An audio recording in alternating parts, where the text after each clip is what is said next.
नमस्कार. आज मी दाखवणार आहे लग्नाच्या पंक्तीत असतो तसा मसाले भात.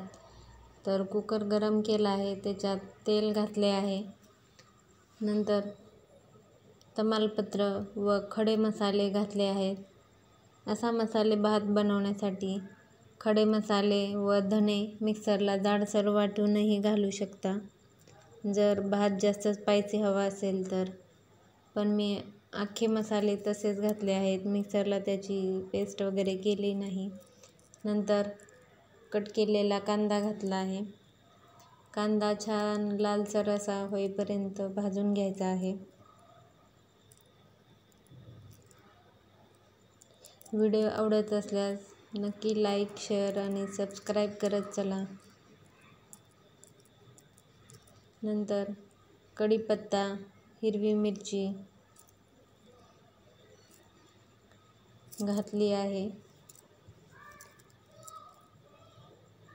छान असं व्यवस्थित मिक्स करून घेतलं आहे. नंतर आले लसूण पेस्ट घातली आहे. 5-6 काजूचे तुकडे घातले आहेत. व्यवस्थित मिक्स करून घेतले आहे. तुम्ही याच्यात आवडीनुसार भाज्या घालू शकता. मी बटाटा, वाटाणा घातला आहे. मिक्स करून घेतला आहे. नंतर टोमॅटो घातला आहे.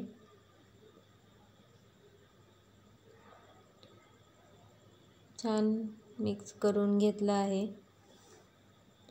नंतर मसाल्यांमध्ये मी थोडासा घरगुती काळा मसाला, मीठ, हळद व धनेपूड, गरम मसाला घातला आहे.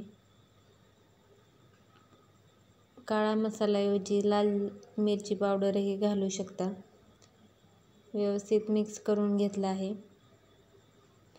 नंतर 1 वाटी तांदूळ मी 10-15 मिनिटे भिजत ठेवला होता. तांदूळ भिजत नाही ठेवला तरीही चालेल. जर तांदूळ भिजत ठेवला तर तांदळाच्या 1.5 पट पाणी घालायचं आहे व भिजत नसेल ठेवला तर 1 वाटी तांदळासाठी 2.5 वाटी पाणी घालू शकता. मी इथे 1 वाटी तांदूळ वापरला आहे, तर तांदळाच्या 1.5 पट पाणी घालणार आहे. कोथिंबीर घातली आहे. पाणी टाकून छान मिक्स करून घ्यायचं आहे. व शेवटी 1 चमचा साजूक तूप घालू शकता. कुठलाही राईस बनवताना तुपाचा नक्की वापर करा. भात छान मऊ शिजला जातो. खास करून मसाले भातामध्ये तूप घातलं पाहिजे. इथे मी मिडियम गॅसवर 2 शिट्ट्या करून घेणार आहे व कुकर पूर्णपणे थंड होऊ द्यायचा आहे. कुकर थंड झाल्यानंतर तुम्ही पाहू शकता आपला भात छान शिजला आहे.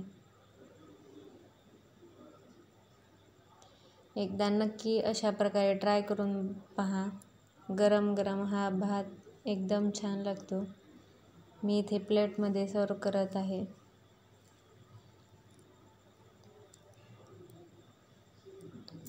व्हिडिओ आवडला असल्यास नक्की सबस्क्राईब करा. धन्यवाद.